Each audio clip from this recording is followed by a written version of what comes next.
Алтын адам ертегісі. Баяғы заманда Сарыарқаның кең даласында, алтын түстес таулар мен жасыл ормандар арасында қазақ елі мекендеген. Бұл елдің халқы батыр да, дана, әділ де, қайырымды болыпты. Бір күні елдің ең ақылды ақсақалы түс көреді. Түсінде оған ақ боз ат мінген, алтын сауыт киген бір жас жігіт көрініпті. Жігіттің шапаны күн сәулесінде жарқырап, басындағы алтын дулығасы алты қырлы жұлдыздай жалпырапты. Ақсақал осы түсті елдің ханына баяндапты. Хан бұл түстің киелі екенін біліп, елдің барлық батырларын жинап, осы жігітті іздеуге аттандырады.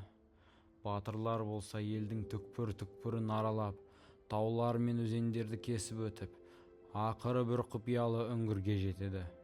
Үңгірдің ішінде алтыннан жасалған арқар мүсіні мен алтын сауыт жатыр екен.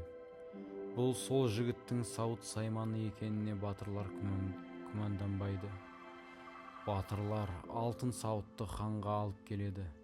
Хан оны көріп, осы алтын сауыттың иесі қазақ елінің болашағын қорғап, елдің тәуелсіздігін сақтайды деп ойлайды. Бірақ алтын сауыттың иесі кім екенін ешкім білмейді. Күндердің күнінде ханның жалғыз ұлы Аян есімді жас батыр түсінде әлгі алтын сауытты киіп алып, жауға қарсы күресіп жүргенін көреді. Таңертең Аян түсін әкесіне айтып береді.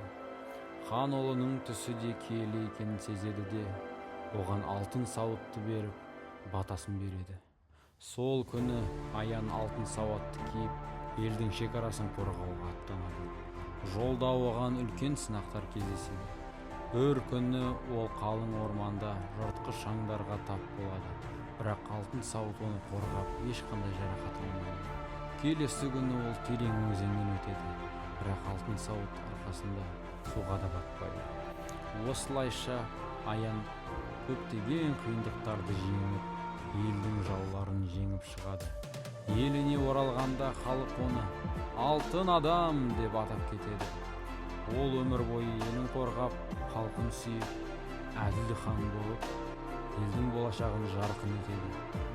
Міне сол алтын адамның даңқы ғасырлар бойы сақталып, қазақ елінің мұрасына айналады.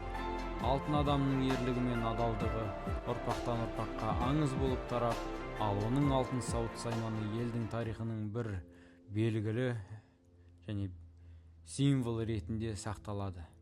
Осылайша алтын адам қазақ халқының символына айналып, ертеден келе жатқан батырлықтың, әділдіктің және патриоттықтың үлгісі болып қала береді.